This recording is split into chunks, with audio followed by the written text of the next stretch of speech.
So, I've been asked to talk about movement. I started moving and taking dance class when I was 3.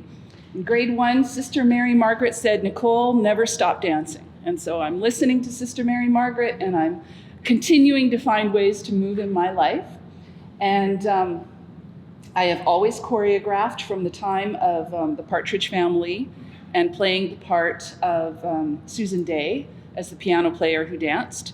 And if this doesn't ring true to you, always finding ways of moving and connecting it into wherever I was in my development as a person.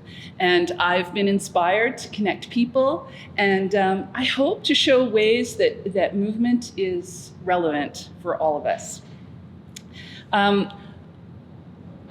We grow up as babies, we start, and the first territory is our body. We learn to process where we are in this world through touching our feet, experiencing the sensations of what our body offers and how our body connects to the world around us. And through the maturation of a child, there's so many neural pathways which are being integrated. And I think about that a lot. Way later, when people come to a show and say, "I'm not sure if I got it. What was I supposed to think about that work?" And I would suggest that there's multiple ways that we can think about dance and performance, and it has to do all the way back from when we were a baby and how the neurons are being, thoughts and ideas are sitting in the body and how we experience them, and that is a way of processing and a way of a different kind of narrative, or that maybe there's multiple kinds of narrative that we can be with and experience on a really deep level. So one of the things babies do is they learn to crawl. And crawling is super important. It's a kind of cross-patterning. It wires our brain so that the parts of our brain and the parts of our body are in connection together.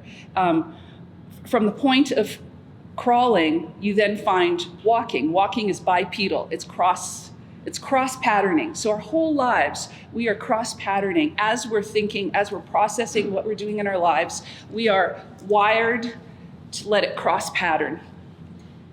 And so when we're sitting in front of our computer, the one thing we're missing is how all the neural pathways are interconnecting and how that can help us process. And really, at the core of why I create and why I love to move, I think it is that. It's and how we can keep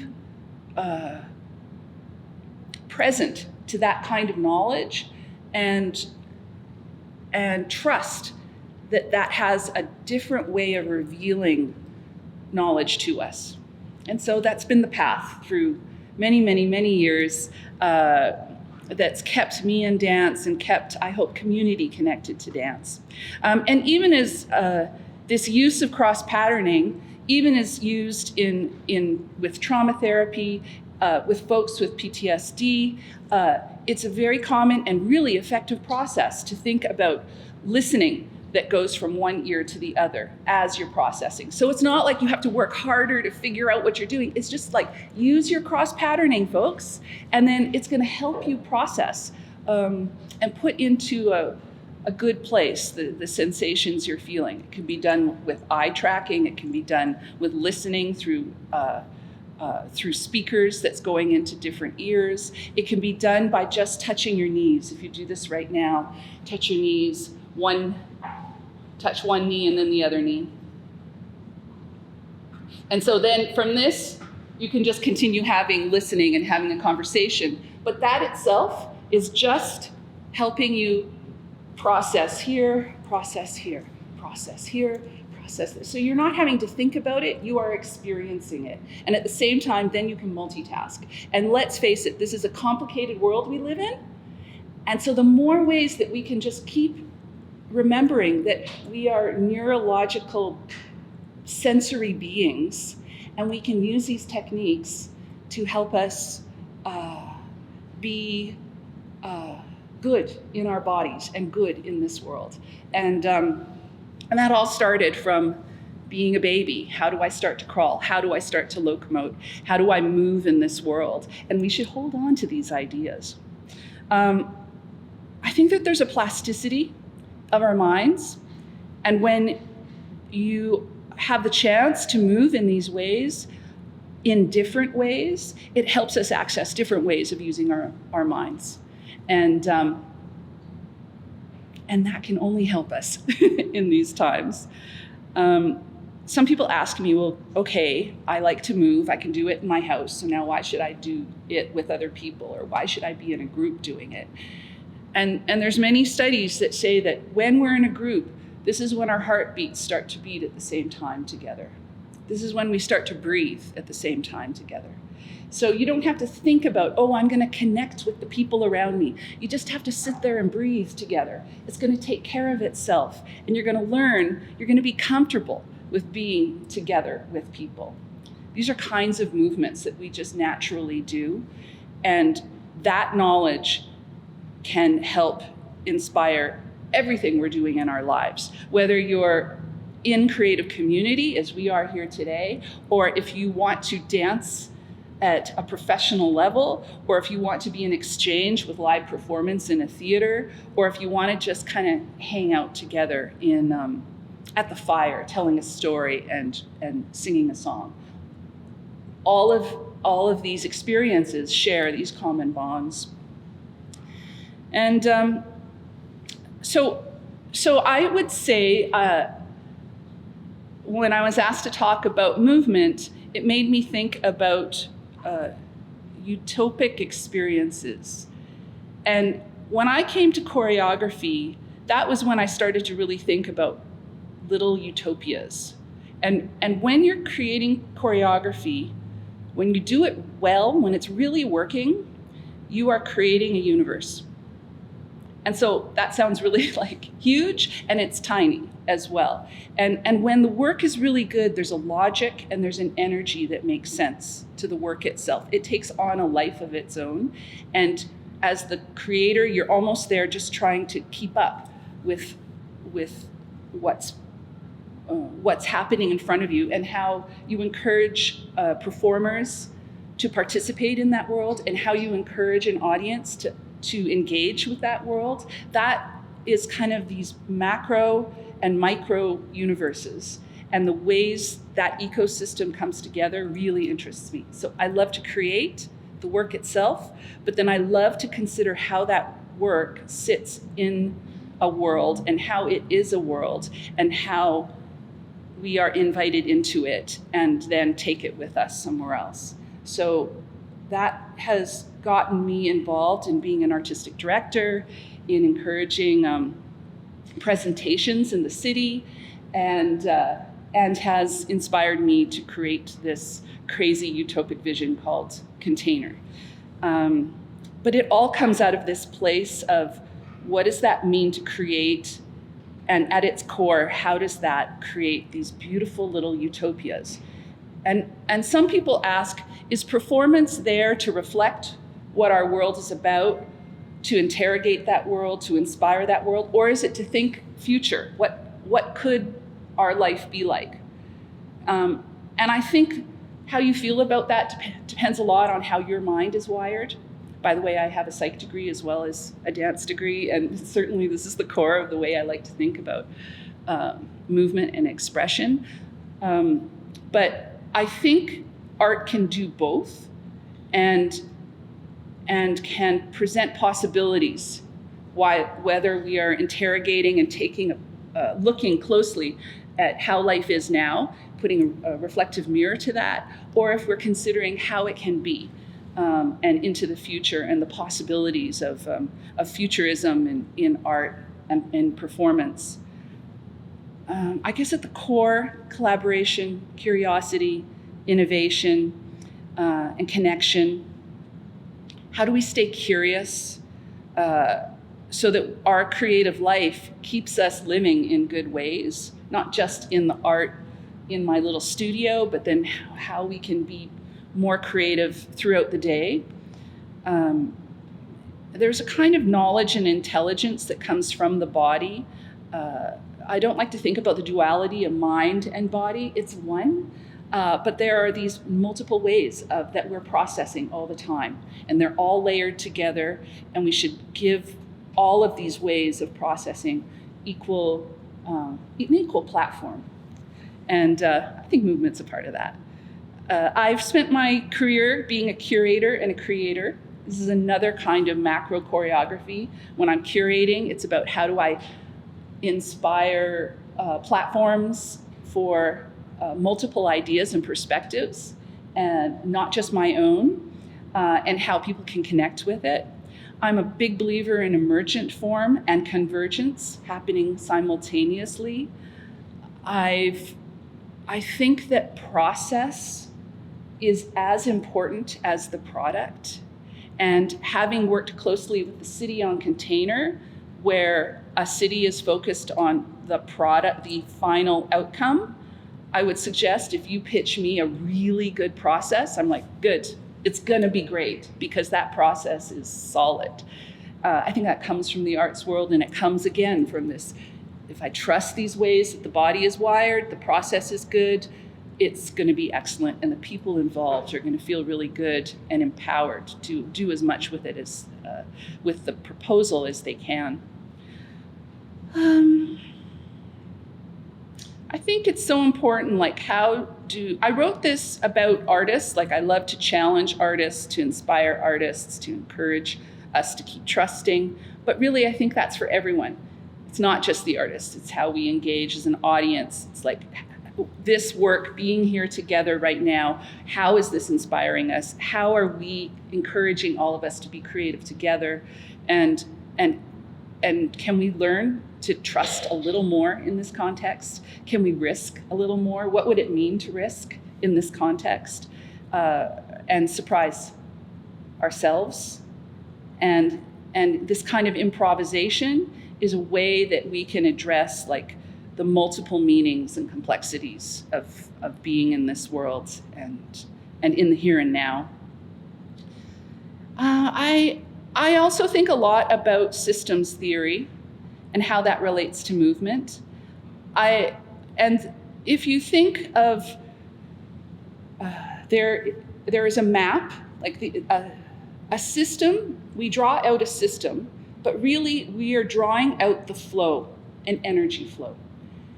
And as we're in these times thinking about let's rethink systems, I think a lot about how does our body activate systems and how does nature activate systems. In both ways, there's movement at its core, and the movement then is a way of identifying what the system is doing. So how can we use chaos theory and the pattern of storm cycles to understand how maybe we could have a better not-for-profit structure?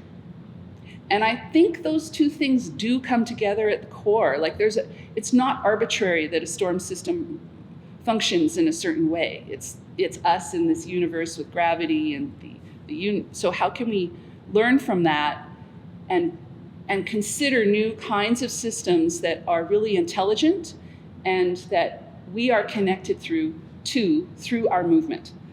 And that's inspired lots of kinds of things that I do in this world. And so in 1988, Springboard Performance started. I had just gotten out of university. I needed a way to create and to be in community. I was one of the original collective members. Don't do the math of how many years ago that was. I had the chance to travel around the world, and I would kind of come and go. I have a love-hate relationship with Calgary. It's so fantastic, and it's complicated, and there's the mix of conservatism, and for every action there is an equal and opposite reaction, and that means there's the most incredible alternative thinkers as well in this community, and there's a place for entrepreneurialism, and all of that mixes into my feelings about Calgary. And about 20 years ago, I had the chance to kind of take over the Springboard company structure and really reimagine what this company could do. And that's when I started the Fluid Movement Arts Festival. It's our largest dance and live performance fest between Toronto and Vancouver. And we shaped a program called Interarium, which is about creative spaces for people to connect with colleagues, to learn best practice and commiserate around the possibility and the challenges of creating. And created my own work. And then also, in 2009, I started Container. And so from the beginnings of the Springboard and all the work we were doing at the festival, and the festival is amazing, and come on out to see the Fluid Festival. It happens every October. International, national, and local artists, and performance style as vast as what the body can offer. So it can be dance film, it can be ballet, it could be theater that is shown through the body. All of this is the possibility of the body on stage. And so I learned through that experience, and it's a fabulous experience in itself, but I can market in every way possible, but there's certain people who are never going to come to the Fluid Festival. Maybe because it's not in their history to come. Maybe they think that there are barriers around the ticket price, or that they wouldn't feel a part of the community to come. There's so many reasons why we feel, okay, I'm going to go, or maybe I'm just going to stay home and watch Netflix. And all of these conversations is what led me to Container. And Container is a village, an arts hub of retrofit shipping containers that can easily move between sites. The structures are owned by the not-for-profit structure, but we are on land that often is brownfields land, so it's unused land that the city owns and doesn't know what to do with, or it's land that a developer owns but isn't ready to make into a development. And they want to start to see ways of connecting community to site. And in 2008, there was a call for the Olympics in Vancouver, and they said, come with your ideas. We have no sponsorship money available. We have no theaters. We have very little to offer you, basically, but we really want you to create a fabulous animated city. And so my husband's an architect. I come from the arts and dance and film world. A friend of mine was an environmental design person, and over a bottle of wine, we're like, what if the structure and the content were both considered at the same time and could travel? And that was the beginning of Container. And so in 2009, we featured Alberta artists in BC and dance film from around the world. And so that started in 2009 in a very public place, the center of Vancouver at the library. And then for the Olympics, we were on the Shaw Tower, right on their courtyard, across the street from the Cauldron. So we were the closest art for everyone to connect with. And from that experience, I would sit there and watch how people reacted. People were really honest in that situation. People would watch certain dance films and they'd all cluster at certain points. And then at other points, they'd all leave. And I'm like, that's honest. Like, people in a theater, sometimes they're gonna be like, I'm not sure, and I'm supposed to clap now. And it was really good.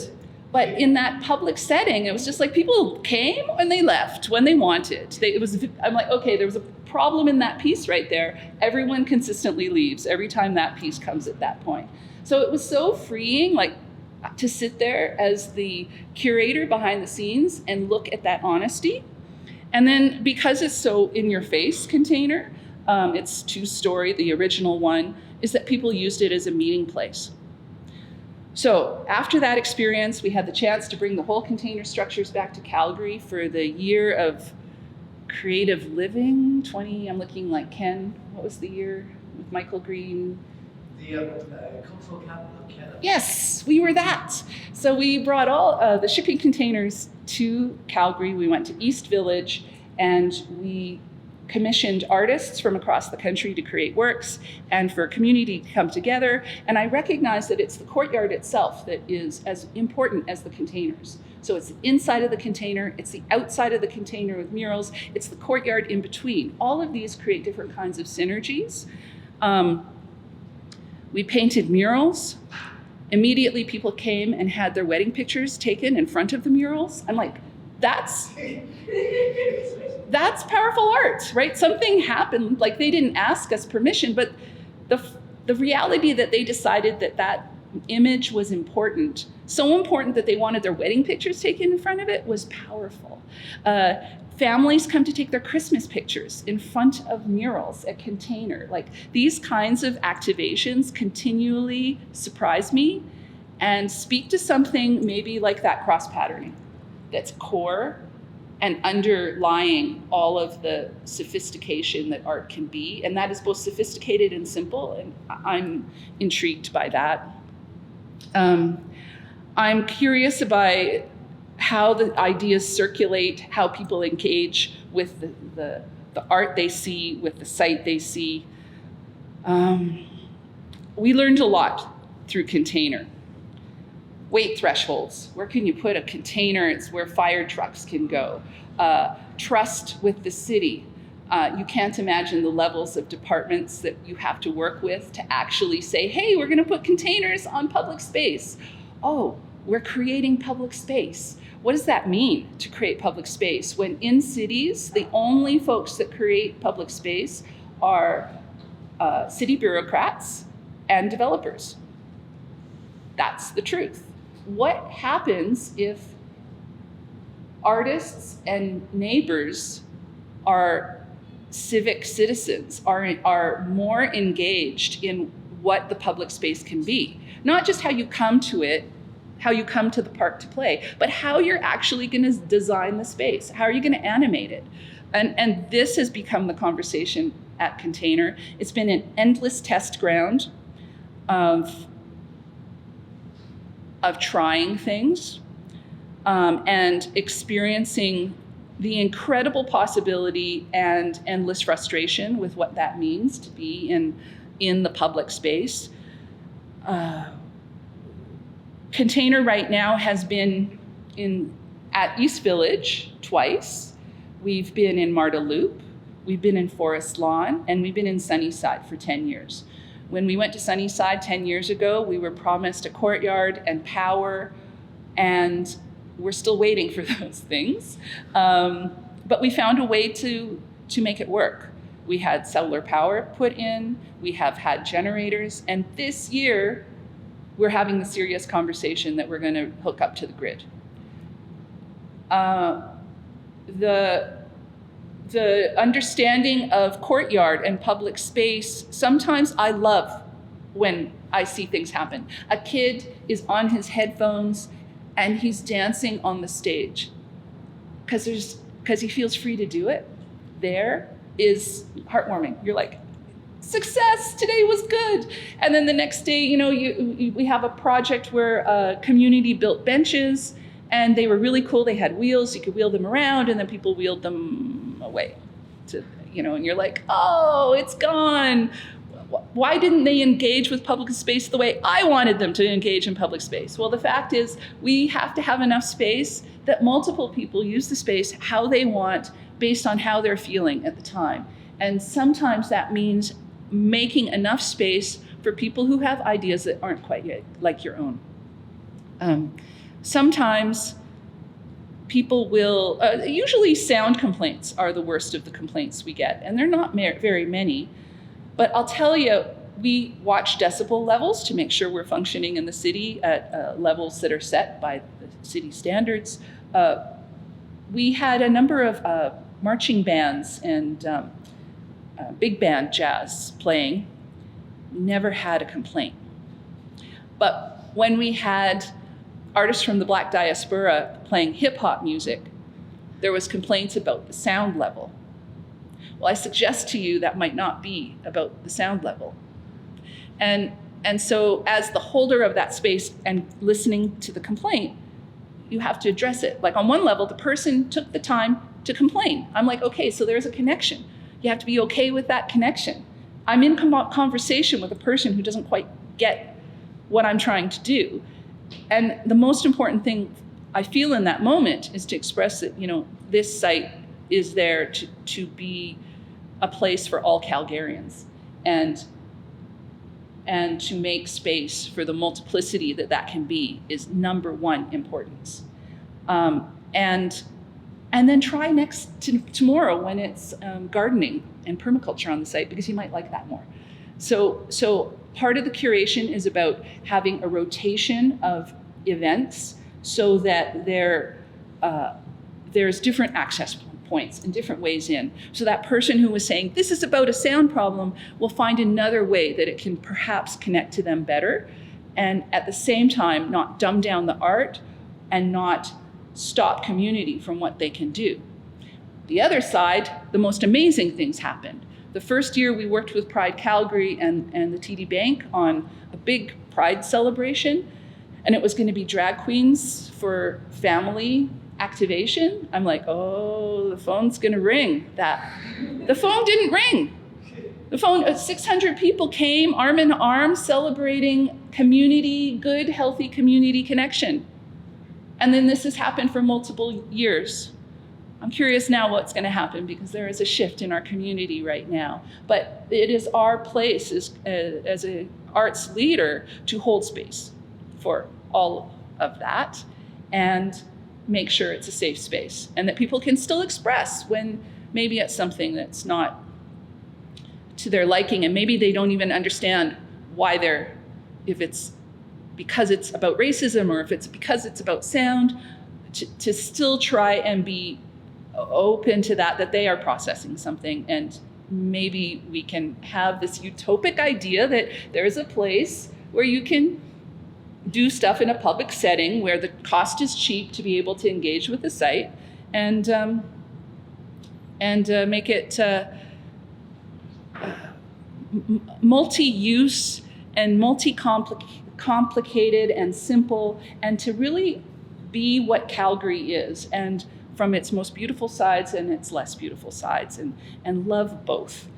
And we continue to learn from that. It's amazing. I look forward to Container being in multiple other locations, and how does it become and stay sustainable and inspired, and to encourage everyone to participate in a heightened way, whatever that means. Liz Lerman is a really amazing community activist, and there's a side of art that can be quite hierarchical. If you're a piano player, played your whole life, you are excellent at something. And that sometimes certain art forms are perceived higher than other art forms. And so one of the things Liz did, who was a real community activist, was take that hierarchy and shift it to the horizon, and then take the ends of it and bend it around so that there was a different kind of metric. And she would suggest that the way you connect with community is of equal value to how well you play the piano. Not one is better than the other, but both are excellent in different ways. And so at Container, we think about that and support both. Let me tell you, there's nothing better than when Honen's Festival come and bring grand pianos to the site and there's graffiti artists. I'm like, I am heaven right now. And at the same time, how is that connecting with a local community on their way? They go to Safeway, they're getting some lettuce, and they walk by and they go, oh, there's some artists and innovative things happening. I've never seen that. I don't know what that is, but that was kind of cool. And I would say that's a really inspired kind of success that we can all build on. We just wanted to finish. One of the last things that we have been doing over the years is something called Interarium, which is about creating space for creation. And we're going to start a space called The Nest in Calgary, which is about a place for creation, a place to research, a place for creativity and inquiry that maybe is outside of the public context of Container, but now is in a nest. It's a little more protected. I wonder about how to support freedom of experimentation and to have the chance to do something that you don't understand. Don't do the thing you understand. I don't want to just know how the final work is going to be and how you're going to keep it going. That's important. But how are you going to get there? And how can we encourage all of us to try the things that we don't know how it's going to go? And what are the conditions to help that?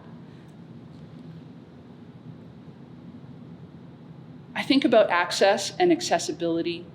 How do we open to diversity now in these times? How does the body give us connection between all of us? I don't know your shared experience or yours, but I do know that we share bodies that hold our histories, that this body is on this land that holds a history, and that when we're breathing together, we're kind of connected in ways that can build bridges between our experiences, or at least honor differences between our experiences, and that can be done with the body. The body is honest. You can tell when someone's lying because their body just can't.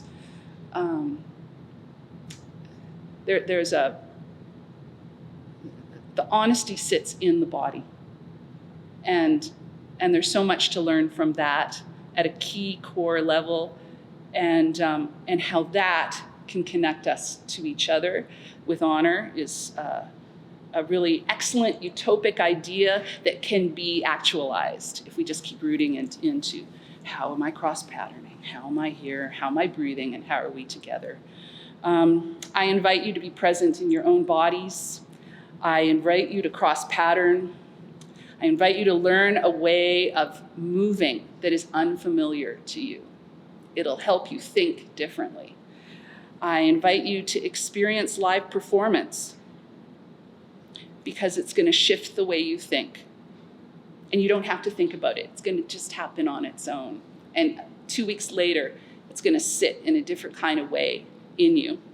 I'm going to invite you to move and be in a group. Be in a group that you don't know. Maybe it's going to encourage you to think and move a little bit differently. And I encourage you to trust physical experience and the physical knowledge that comes with those experiences. And thank you for today.